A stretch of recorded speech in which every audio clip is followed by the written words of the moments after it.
Good afternoon, and welcome to the Monster Beverage Corporation fourth quarter and full year 2022 financial results conference call. All participants will be in listen-only mode. Should you need assistance, please signal a conference specialist by pressing the star key followed by 0. After today's presentation, there will be an opportunity to ask questions. To ask a question, you may press star, then 1 on your telephone keypad. To withdraw your question, please press star, then 2. Please note this event is being recorded. I would now like to turn the conference over to Rodney Sacks and Hilton Schlosberg, co-CEOs for Monster Beverage. Please go ahead. Thank you. Good afternoon, ladies and gentlemen. Thank you for attending this call. I'm Rodney Sacks. Hilton Schlosberg, our Vice Chairman and Co-Chief Executive Officer, is on the call, as is Tom Kelly, our Chief Financial Officer. Tom Kelly will now read our cautionary statement.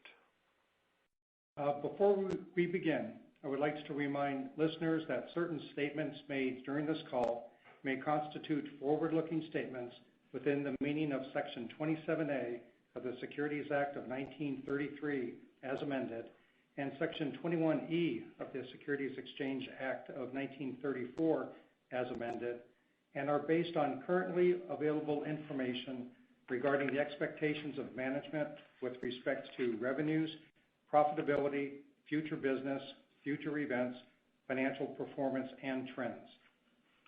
Management cautions that these statements are based on our current knowledge and expectations and are subject to certain risks and uncertainties, many of which are outside the control of the company, that may cause actual results to differ materially from the forward-looking statements made during this call. Please refer to our filings with the Securities and Exchange Commission, including our most recent annual report on Form 10-K filed on February 28, 2022, and quarterly reports on Form 10-Q, including the sections contained therein entitled Risk Factors and Forward-Looking Statements, for discussion on specific risks and uncertainties that may affect our performance. The company assumes no obligations to update any forward-looking statements, whether as a result of new information, future events, or otherwise. I would now like to hand the call over to Rodney Sacks. Thank you, Tom. The company achieved record fourth quarter net sales of $1.51 billion in the 2022 fourth quarter, 6.2% higher than net sales of $1.43 billion in the 2021 comparable period and 11.9% higher on a foreign currency adjusted basis. Since the beginning of the COVID-19 pandemic and the subsequent global supply chain challenges and disruptions, the company has prioritized product availability for its consumers and customers, despite adversely impacting gross margins and operating income. The company continues to stand by its strategy to ensure product availability and solidify the continued long-term growth of the company's brands. CANarchy was acquired in February 2022 to facilitate the company's entry into the alcohol beverage sector. During 2022, CANarchy sustained margin pressures, costs of acquisition and integration, as well as certain other costs in preparation for the launch of the company's new alcohol product lines. Gross profit as a percentage of net sales for the 2022 fourth quarter was 51.8% compared with 53.9% in the comparative 2021 fourth quarter. The decrease in gross profit as a percentage of net sales for the 2022 fourth quarter as compared to the 2021 fourth quarter was primarily the result of 1, increased ingredient and other import costs, including secondary packaging materials and increased co-packing fees, 2, geographical and product sales mix, and 3, increased logistical costs. The decrease in gross profit as a percentage of net sales for the 2022 fourth quarter was partially offset by pricing actions. Gross profit as a percentage of net sales increased on a sequential quarterly basis to 51.8% in the 2022 fourth quarter from 51.3% in the 2022 third quarter. Gross profit as a percentage of net sales, excluding gross profit for the company's alcohol brand segment, increased on a sequential quarterly basis to 52.5% in the 2022 fourth quarter from 51.9% in the 2022 third quarter. We continue to believe that some of these increased costs we are experiencing are likely to be transitory. The depletion of our remaining higher cost imported can inventories will continue over the next few quarters, but should be fully utilized during 2023. We note that our major promotion in the fourth quarter was executed with lower cost locally sourced cans in the United States and globally. We estimate that of the increasing costs of sales in the 2022 fourth quarter, approximately $60 million was comprised of approximately $39.6 million due to increased ingredient and other input costs, including primary and secondary packaging materials and increased co-packing fees. Two, approximately $12.5 million due to geographical and product sales mix, and three, approximately $7.9 million due to increased logistical costs. We continue to experience significant increases in distribution expenses, primarily the result of increased warehousing expenses, as well as other logistical expenses which adversely impacted operating expenses. The company continues to address the challenges in its supply chain as it navigates through the uncertainty of the current global supply chain environment. We are starting to see a reduction in freight rates in the United States. Operating expenses for the 2022 fourth quarter were $390 million, compared with $354.7 million in the 2021 fourth quarter. As a percentage of net sales, operating expenses for the 2022 fourth quarter were 25.8%, compared with 24.9% in the 2021 fourth quarter and 28.9% in the 2019 fourth quarter pre-COVID. Distribution expenses for the 2022 fourth quarter increased to $76.1 million, which is an increase of 9% or 5% of net sales, compared to $69.8 million or 4.9% of net sales in the 2021 fourth quarter and 3.5% of net sales in the 2019 fourth quarter pre-COVID. The $6.3 million increase in distribution expenses was primarily due to higher warehouse expenses of $11.2 million as a result of higher raw materials and finished product inventories in the United States and EMEA, partially offset by decreased freight out expenses of $4.4 million. The increase in other operating expenses was primarily due to increased payroll expenses and increased general and administrative expenses. We are now able to purchase aluminum cans from local sources globally. We have seen a reduction in cost of sales through increased use of domestic cans as we continue to cycle through existing inventories of imported cans over the next few quarters. We have rebuilt finished product inventory levels globally to return to our orbit strategy of producing in closer proximity to our customers. The costs of repositioning finished products to distribution centers are included in freight in costs. Operating income for the 2022 fourth quarter decreased 4.5% to $394.4 million from $412.9 million in the 2021 comparative quarter.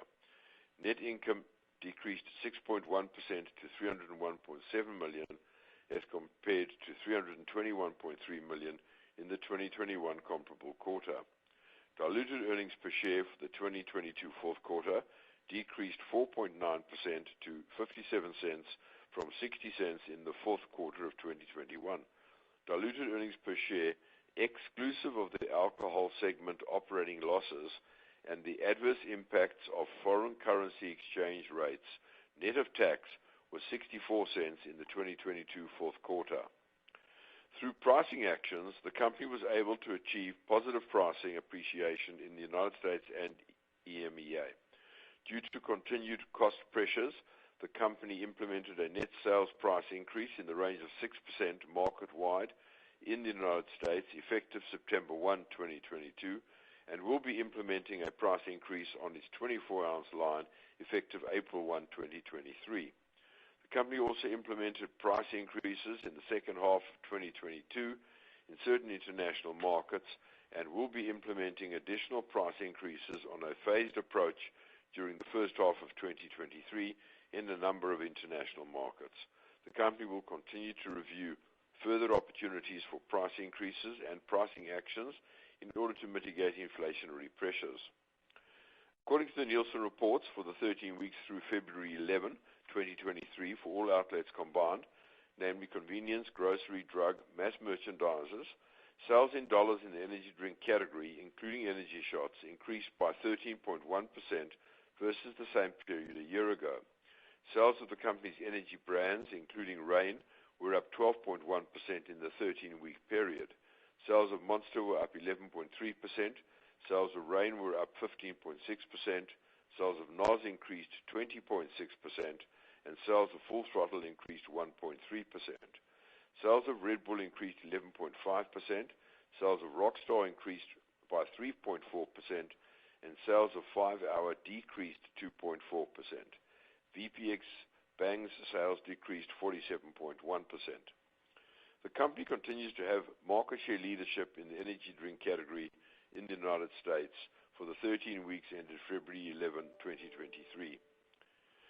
According to Nielsen, for the 4 weeks ended February 11, 2023, sales in dollars in the energy drink category in the convenience and gas channel, including energy shots, in dollars, increased 15.1% over the same period the previous year.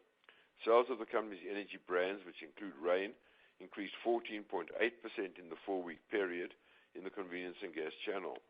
Sales of Monster increased by 13% over the same period versus the previous year. Reign sales increased 26.7%. NOS was up 23.7%, and Full Throttle was up 14.9%. Sales of Red Bull were up 11.9%. Rockstar was up 7%, and 5 Hour was down 0.3%. VPX Bang sales decreased 48%. According to Nielsen, for the 4 weeks ended February 11, 2023, the company's market share of the energy drink category in the convenience and gas channel, including energy shots in dollars, decreased from 37.1% to 37%. Monster's share decreased from 31.5% a year ago to 30.9%. Reign's share increased 0.2 of a share point to 2.7%. NOS's share increased 0.2 of a point to 2.6%, and Full Throttle share remained at 0.7 of a percent. Red Bull's share decreased 1 point from 36.1% a year ago to 35.1%.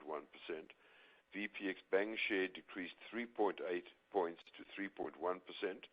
5 Hour share was lower by 0.6 of a point at 3.9%. Rockstar share was down 0.3 of a point to 3.7%. Celsius's share is 4.3%. Alani's News share is 0.7%, and Ghost's share is 2.5%. According to Nielsen, for the 4 weeks ended February 11, 2023, sales in dollars of the coffee plus energy drink category, which includes our Java Monster line in the convenience and gas channel, increased 6.2% over the same period the previous year. Sales of Java Monster, including Java Monster 300 and Java Monster Nitro Cold Brew, were 8.1% higher in the same period versus the previous year. Sales of Starbucks Energy were 8% higher.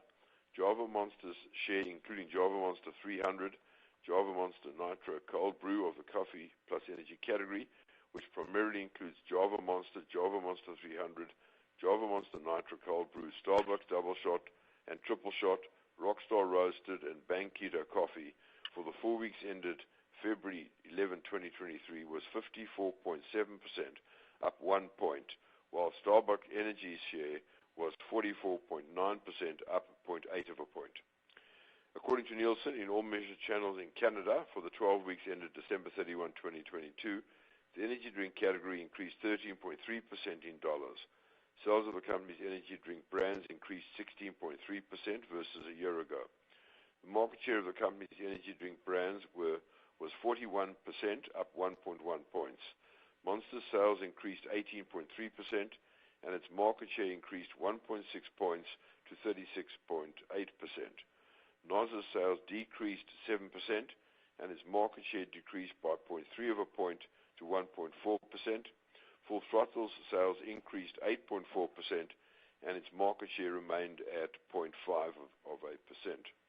According to Nielsen, for all outlets combined in Mexico, the energy drink category increased 26.6% for the month of January 2023. Monster sales increased 34.1%. Monster's market share in value increased 1.7 points to 29.4% against the comparable period the previous year. Sales of Predator increased 106.2%, and its market share increased 2 share points to 5.1%. The Nielsen statistics for Mexico cover single months, which is a short period that may often be materially influenced positively and or negatively by sales in the OXXO convenience chain, which dominates the market. Sales in the OXXO convenience chain, in turn, can be materially influenced by promotions that may be undertaken in that chain by one or more energy drink brands during a particular month. Consequently, such activities could have a significant impact on the monthly Nielsen statistics for Mexico. According to Nielsen, for the month of December 2022 compared to December 2021, Monster's retail market share in value increased in Argentina from 43% to 53.5%, in Chile from 34.5% to 41.7%, in Brazil for the month end January 2023, our share increased from 39.9% to 41.1%. Monster is the leading energy brand in value in Argentina, Brazil, and Chile. I would like to point out that the Nielsen numbers in EMEA should only be used as a guide because the channels read by Nielsen in EMEA vary from country to country and are reported on varying dates within the month referred to from country to country.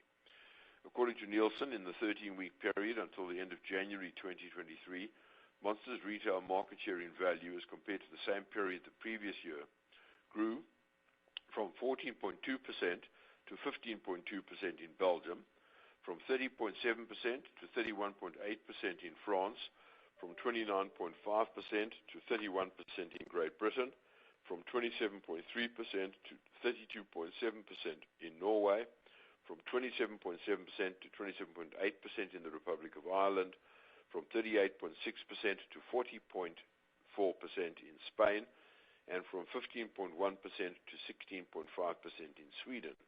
Monster's retail market share in value as compared to the same period the previous year declined from 8.1% to 4.7% in the Netherlands and from 20% to 19.2% in South Africa.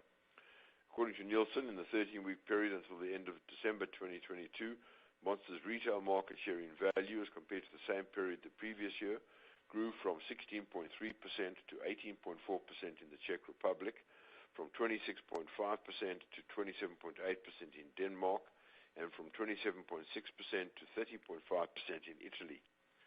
Monster's retail market share in value as compared to the same period the previous year declined from 14.6% to 13.9% in Germany, from 38.1% to 36.8% in Greece, and from 19 to 18.3% in Poland.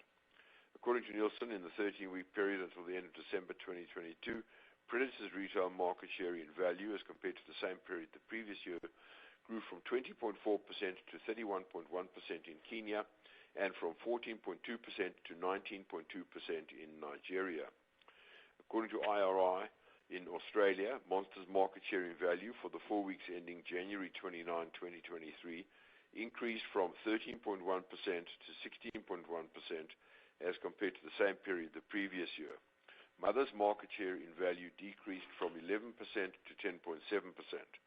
According to IRI in New Zealand, Monster's market share in value for the 4 weeks ended January 22, 2023 remained at 13% as compared to the same period the previous year.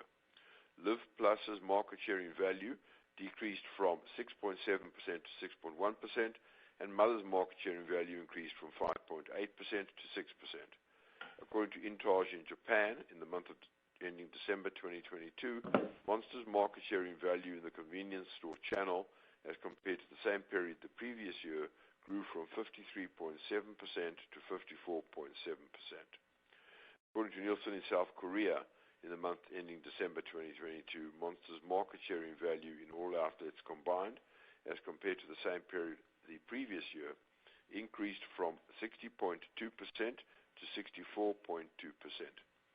We again point out that certain market statistics that cover single months or 4-week periods may often be materially influenced positively and or negatively by promotions or other trading factors during those periods.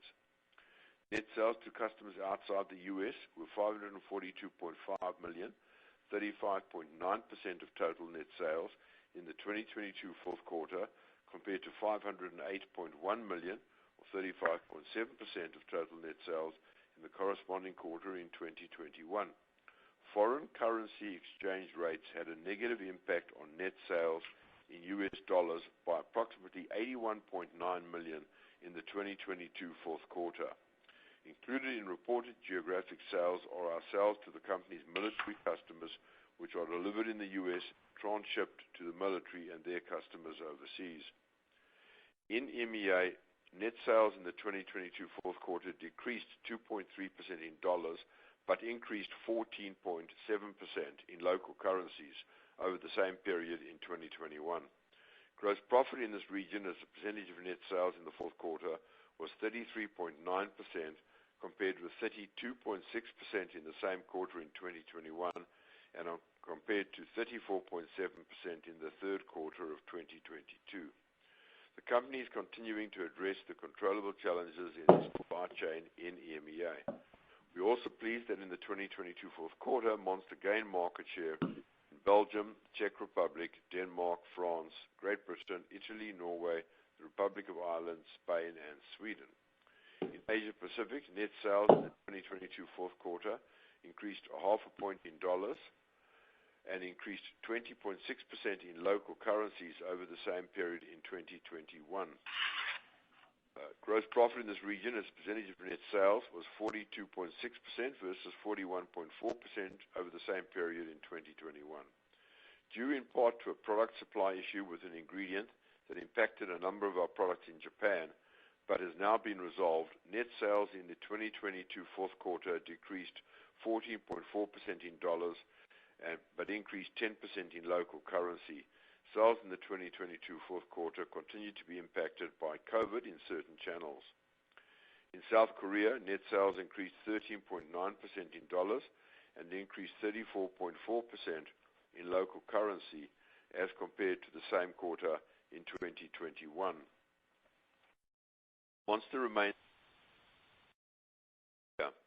In China, sales volume in the fourth quarter increased 5.4% as compared to the same quarter in 2021, largely impacted by COVID-related lockdowns. We remain optimistic about the prospects for the Monster brand in China.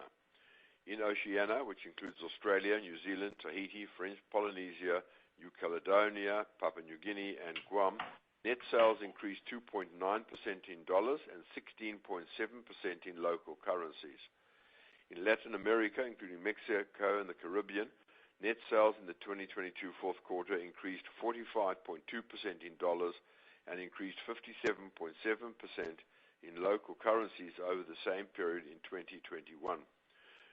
Gross profit in this region as a percentage of net sales was 28.4% for the 2022 fourth quarter versus 38.6% in the 2021 fourth quarter. In Brazil, net sales in the 2022 fourth quarter increased by 19.9% in dollars and 16.6% in local currency. Net sales in Mexico increased 64.8% in dollars and 60.6% in local currency in the 2022 fourth quarter. Net sales in Chile increased 1% in dollars, but increased 16% in local currencies in the 2022 fourth quarter. Net sales in Argentina increased 92% in dollars and increased 196.6% in local currency in the 2022 fourth quarter. We'll now provide an update on our litigation with Vital Pharmaceuticals, Inc., which will be referred to as VPX, the maker of Bang energy drinks. We previously discussed the trademark infringement arbitration in which an arbitrator found against VPX and awarded Monster Energy Company, or MEC, and Orange Bang $175 million in damages, attorney's fees and costs, and an ongoing 5% royalty on future sales of certain Bang energy products. VPX has appealed the judgment. Additionally, on September 29, 2022, a jury in the United States District Court for the Central District of California returned a verdict awarding MEC approximately $293 million in damages on its claims against VPX for false advertising, misappropriation of trade secrets, and interference with Monster's contracts over shelf space with certain key retailers. The parties are briefing post-trial issues. On October 10, 2022, VPX, along with certain of its domestic subsidiaries and affiliates, filed for protection under Chapter 11 of the Bankruptcy Code in the Southern District of Florida. While those proceedings are moving forward, VPX has undertaken to make interim royalty payments subject to potential clawbacks in certain circumstances. On February 14, 2023, VPX made its first royalty payment in the amount of approximately $3.6 million. The company will not recognize either award or the royalty payments until such time as they are realized or realizable. As the litigation and bankruptcy proceedings are sub judice, we will not be answering further questions on those matters on today's call. In the first quarter of 2023, we launched the Beast Unleashed in 6 states through a network of beer distributors. The Beast Unleashed is a flavored malt beverage with 6% alcohol by volume based on Monster's well-known and popular flavor profiles. We are pleased with early results and plan to expand into additional markets in the second quarter of 2023 with the goal of being national by the end of the year. We recently launched Wild Basin Hard Seltzer with new packaging and great new flavors and taste profiles. The Dale's beer family will get a refresh in the second quarter of 2023, including the introduction of Dale's American Light Lager, an easy drinking lager with 4.2% alcohol by volume, 95 calories, and 2.5 carbohydrates per 12-ounce serving. Our alcohol beverage innovation pipeline is robust. We look forward to sharing news of additional new products in the future. In the 2022 fourth quarter in the United States, Monster Reserve Orange Dreamsicle was launched at retail to expand our Monster Reserve line. Monster Energy Zero Sugar was launched at retail in the United States in January 2023. Monster Energy Zero Sugar was specifically developed as an indistinguishable zero sugar analog of our original unique Monster Energy Green flavor. We are excited about the opportunities that this product will provide to our Monster consumers who have come to enjoy the unique taste profile of our original Monster Green flavor, which remains our leading flavor. Earlier this month, we also launched Monster Energy Ultra Strawberry Dreams, Monster Reserve Kiwi Strawberry, Monster Nitro Cosmic Peach, and Java Monster Cafe Latte. Initial response from consumers has been positive. In February 2023, we launched a flavor of rain called Tropical Storm in the United States and also commenced with the launch of Monster Tour Water, a pure unflavored water line in still and sparkling variants in 19.2-ounce cans. We are planning to launch Rainstorm, which is positioned as a total wellness energy drink, in 12-ounce sleek cans at retail in March 2023 in 4 flavors to address a compelling opportunity in the energy drink category. We launched several new SKUs in October in Latin America. In Chile, we expanded our Ultra line by launching Ultra Gold and Ultra Watermelon. In Mexico, we introduced Monster Energy Reserve Watermelon. In Puerto Rico, the Cayman Islands, Curacao, and Bermuda, we expanded our Rain portfolio and launched Rain White Gummy Bear and Rain Rainbow Sherbet. In Trinidad and Tobago, we launched Monster Pipeline Punch. In Australia, we expanded our core portfolio and launched Monster Super Dry. In New Zealand, we expanded our juice portfolio and launched Monster Juice Papillon, which is currently exceeding our expectations. In EMEA, in the fourth quarter of 2022, we launched Monster Nitro, Monster Reserve Watermelon, and White Pineapple in a number of countries. In certain countries, we also launched Juiced Aussie Lemonade, Ultra Gold, Ultra Rosa, and Ultra Watermelon during the 2022 fourth quarter. During the 2022 fourth quarter, we also launched additional SKUs of Burn and Rain in certain countries.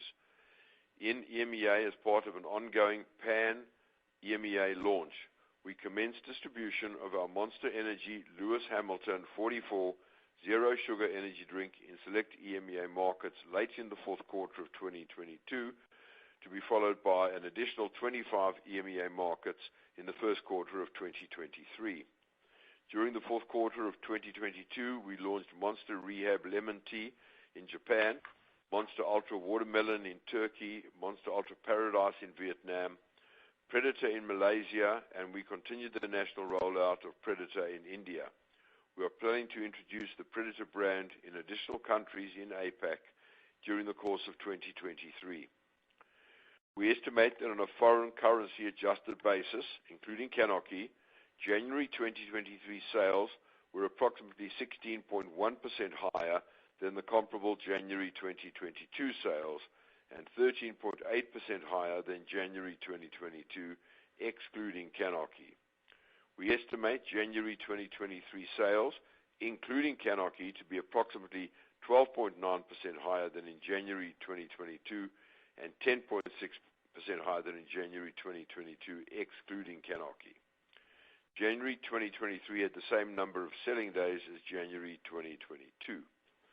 In this regard, we caution again that sales over a short period are often disproportionately impacted by various factors, such as, for example, selling days, days of the week in which holidays fall, timing of new product launches and the timing of price increases, and promotions in retail stores, distributor incentives, as well as shifts in the timing of production.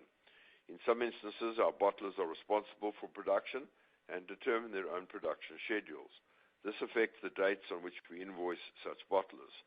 Furthermore, our bottling and distribution partners maintain inventory levels according to their own internal requirements, which they may alter from time to time for their own business reasons. We reiterate that sales over a short period, such as a single month, should not necessarily be imputed to or regarded as indicative of the results for a full quarter or any future period. If the COVID-19 pandemic and related unfavorable economic conditions continue in certain regions, our new product innovation launches in those regions could be delayed. On November 2, 2022, the Board of Directors authorized a new share repurchase program for the repurchase of up to an additional $500 million of the company's outstanding common stock. During the 2022 fourth quarter, the company purchased approximately 2.3 million shares of its common stock for a total amount of $201.6 million, excluding broker commissions, under the June 2022 repurchase plan, leaving approximately $682.8 million remaining available for repurchase under the previously authorized repurchase programs. The company today announced that its Board of Directors has approved and declared a 2-for-1 split of its common stock that will be effected in the form of a 100% stock dividend. Each stockholder of record on March 13, 2023 will receive a dividend of one additional share of common stock for each then held share to be distributed after the close of trading on March 27, 2023. The company anticipates its common stock to begin trading at the split-adjusted price on March 28, 2023. In conclusion, I'd like to summarize some recent positive points. 1, the energy category continues to grow globally. 2, the company has increased its raw material and finished product inventories to better service its customers and ensure availability of its products. 3, we are seeing improvement in our gross profit margins on a quarterly sequential basis due to supply chain normalization. 4, our AFF flavor facility in Ireland is now providing a large number of flavors to our EMEA region, enabling better service levels and lower landed costs to our EMEA region. 5, we are enthusiastic for our 2023 new product innovations, notably Monster Energy Zero Sugar, which launched in January 2023 in the United States, and Monster Energy Lewis Hamilton 44 Zero Sugar energy drink in EMEA. We are also particularly enthusiastic for the planned launches of Rainstorm in March 2023, as well as Tour Water in the United States. We are pleased with the early results from the launch of the Beast Unleashed, our first flavored malt beverage alcohol product in 6 states, and the planned rollout to additional states, as well as the additional alcohol opportunities that the CANarchy acquisition presents.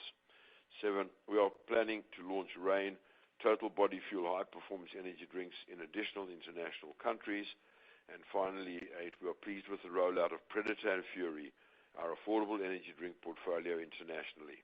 We are proceeding with plans to launch our affordable energy brands in an additional number of international countries. I would now like to open the floor to questions about the year. Thank you. We will now begin the question and answer session. To ask a question, you may press star, then 1 on your telephone keypad. If you are using a speakerphone, please pick up your handset before pressing the keys. To withdraw your question, please press star then 2. In the interest of time, please limit yourself to one question to allow everyone a chance to ask questions. Again, that was star then 1 to ask a question, and at this time, we will pause momentarily to assemble the roster.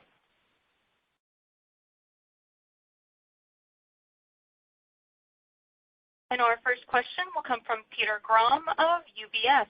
Please go ahead. Thanks, operator, and good evening or good afternoon, everyone. So, Hilton, I guess I wanted to ask about gross margin. You mentioned in the release that you expect some of these cost pressures you've experienced to be transitory, whereas others remain challenging. And I guess maybe just to start, is there any way to frame how much of the drag on gross margin, is still a result of these imported cans? And then, just looking ahead in the context of more pricing, the cost backdrop you outlined, and kind of the modest sequential improvement we saw, sequentially, how would you frame the margin recapture opportunity looking out to next year? Thanks. Okay. Well, if you look back at what happened in the fourth quarter, we had a price increase in September 1 in the U.S. We had some price increases internationally during 2022 and into the fourth quarter of 2022. We are increasing pricing in many international markets on a phased basis starting in the early part of 2023. So a lot of the increased costs that we have been absorbing should be accommodated by increased pricing. But, looking forward, we all know what's happening with aluminum.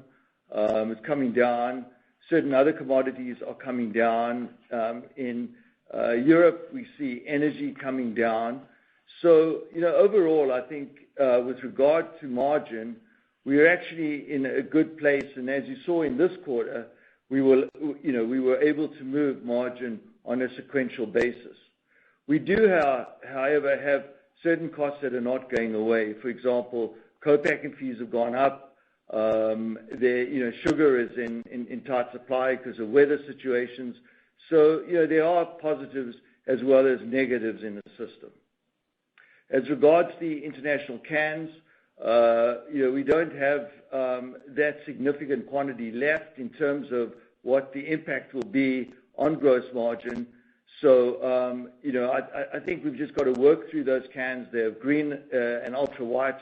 We'll work through them, and we'll be good. The only issue is that we do have promotional cans from time to time, and as I've spoken on this call on a number of occasions, these cans are not promotional cans. They're just straight, cans that we use in non-promotional periods. And also depends, we have other obligations with our can companies, so it's a question of sourcing cans from the most optimal place to be able to co-pack. So, that may be too long an explanation, but I hope it gave you a sense of what we're seeing from this end.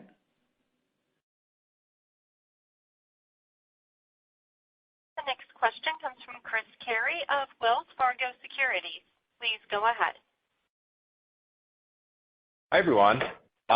So I just wanted to follow up on that, but then ask a question. So, Hilton, would you expect sequential gross margin improvement from here, on a steady clip, just given, pricing and some improvement in commodities or overall cost inflation? I appreciate there are other inflationary factors, but would you expect to continue to sequentially improve from here? So that's just a follow-up. But then, from a U.S. perspective, I think one of the things that's coming up tonight is, you had, mid-single-digit pricing to high single-digit pricing in the U.S. in September, and yet, U.S. sales were 6%. So can you talk to any, was there any pull forward of demand because of the pricing actions? Were there any promotions in the quarter behind the pricing?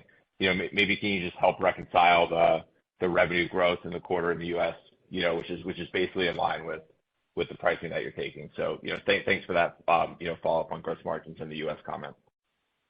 Okay, Chris, to answer your first question, we don't give guidance. And I actually gave quite a robust explanation of, what we see the runway for margin. So I just really don't want to estimate it because, we really don't give guidance. But I think I gave you a good sense of where we are. Probably too much, but that is where it is. In respect of the price increase in the U.S. in September, we actually limited the bottlers to the extent of how much they could buy in. So, I don't think that there was, in fact, we don't think there was any, if much, pull forward from Q3.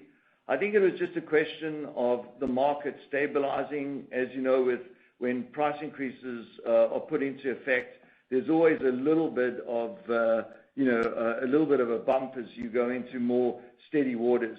And everything we know and that we've heard is the price increase is actually sticking. So we had a little bit more promotional allowances in the fourth quarter, and you'll see that when the K is released. But that's really consistent with bleeding in a price increase to a market in the consumer goods industry. I think the only other thing I would like to just add on that is that towards the end of the fourth quarter, I think we were not alone. I think there was a number of companies, felt some softness in the consumer pull primarily in December. But, that was, and that happened. And then we think, we've seen an uptick again in January as we've indicated from our January numbers, and you can see from the Nielsen numbers. So it probably was a little bit of a combination of just an initial hesitancy from consumers to the price increase, and then ultimately just some consumer softness. But that seems to have, remedied itself in the first quarter now. The next question comes from Andrea Teixeira of J.P. Morgan. Please go ahead. Hi, thank you. This is Drew Levine on for Andrea. Thank you for taking our question. So, Rodney, I want to continue on that point on the sort of rebound in January, and it also seemed like there was an acceleration for both Monster and the category on a 3-year stack or 3-year CAGR basis. So just wondering, what you're sort of attributing that underlying strength in consumption to. Do you think it's the new product launches, increased interest in the category, gas prices coming down? So any thoughts around that would be helpful. Thank you. I think it's a combination of those things. I think we have got gas prices coming down. I think we have seen sort of a nice sort of increase in convenience. You remember last year, convenience was always ahead of the grocery and mass channels, and last year it sort of reversed, and convenience was a little slow. That seems to be coming back a little bit, and we just think that again pricing has sort of settled down a bit. But you can see across the whole category there has been an increase in the Nielsen numbers across the category for most people and our competitors. So we just are seeing just a little bit of resurgence of confidence again. Yeah, the other thing I think you should do is have a look at when we announced third quarter results, we spoke about the October sales. And if you look at the October sales, it's not inconsistent with the quarter.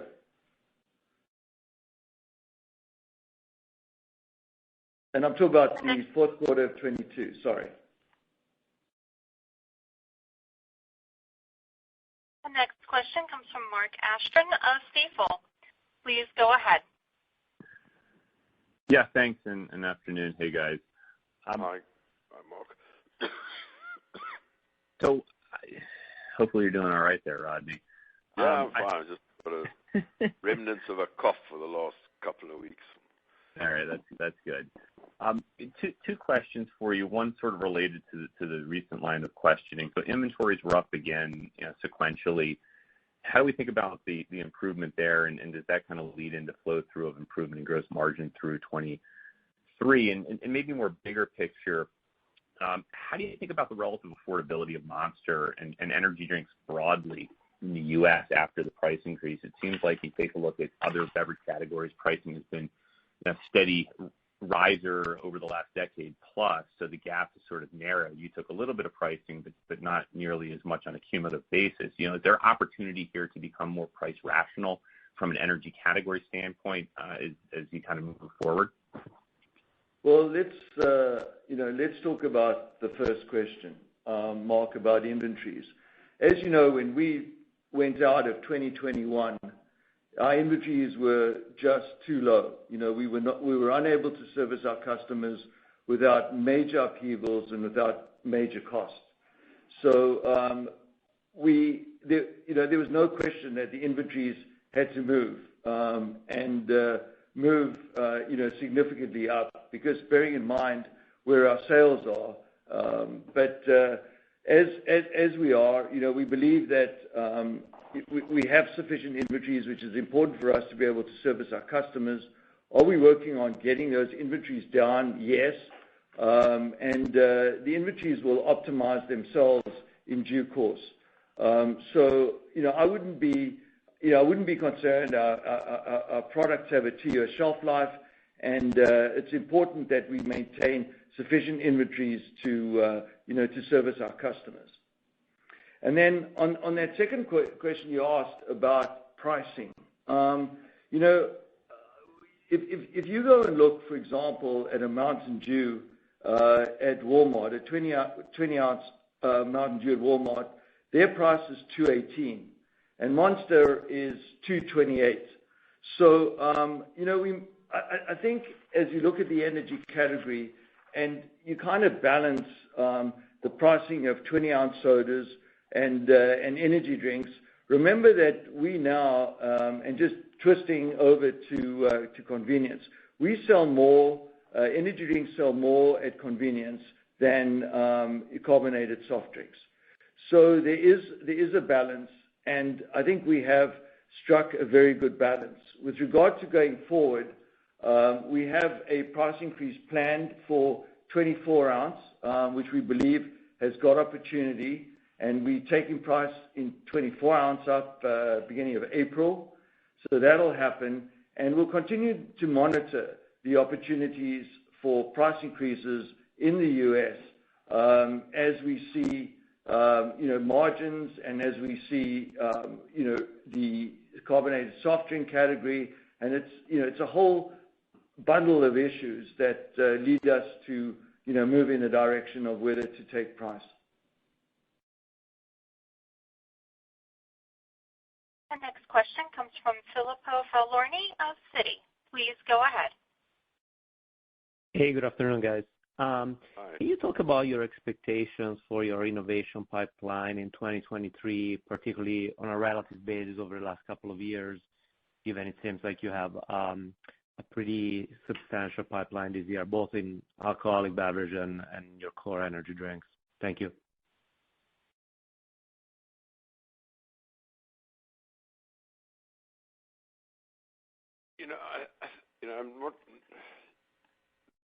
The fact is that I think that we've actually got a really broad base of innovation. I think that it has sort of improved over the last few years, and I think we're sort of getting it right. I think that will be positive for the brand. We also are being able to secure a little more shelf space across the different channels, which is helping us with innovation, because in some cases we didn't get shelf space in some of the years past, and it was sort of difficult to actually get the innovation to achieve the benefits that we had hoped for. We think that this year we will be able to achieve those benefits. We have rationalized some of the SKUs, and we think that we'll be able to get a good selection of our innovation on shelf. Particularly the new Energy Zero Sugar and also the new Reign subline, which will go up against other competitors in the 12-ounce category. And there has been some additional shelf space, not only in the energy category, but also in the sort of wellness category.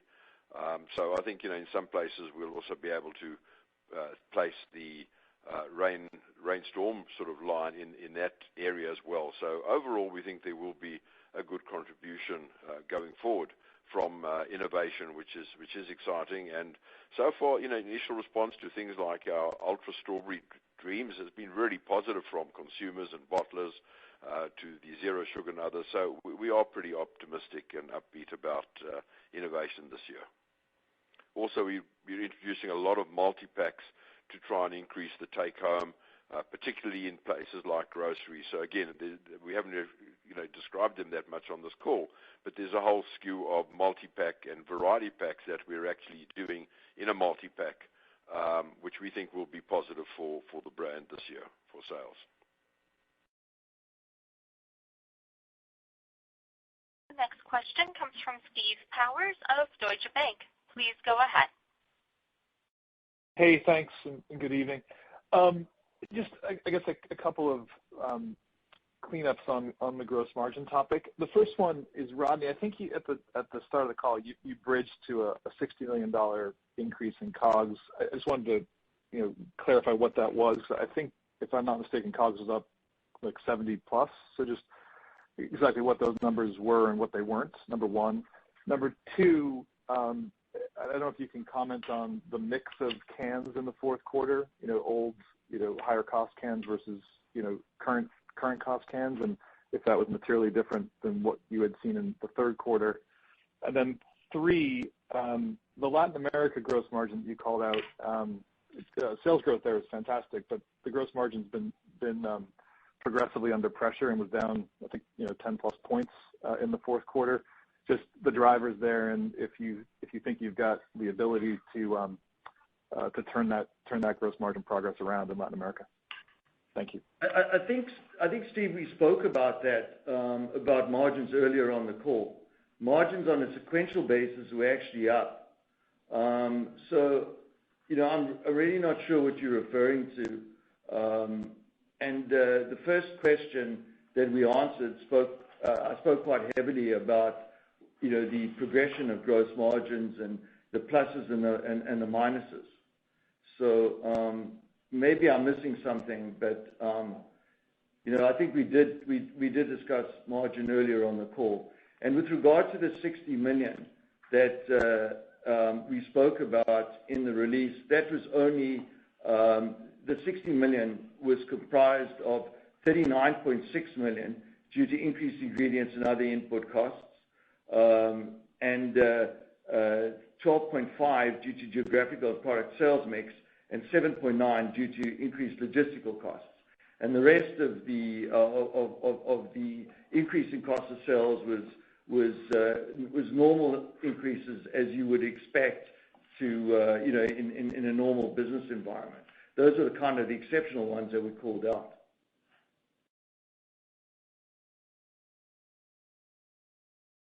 This concludes our question.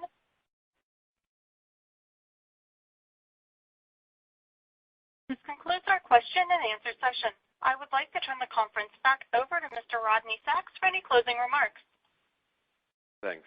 On behalf of the company, I'd like to thank everyone for their continued interest.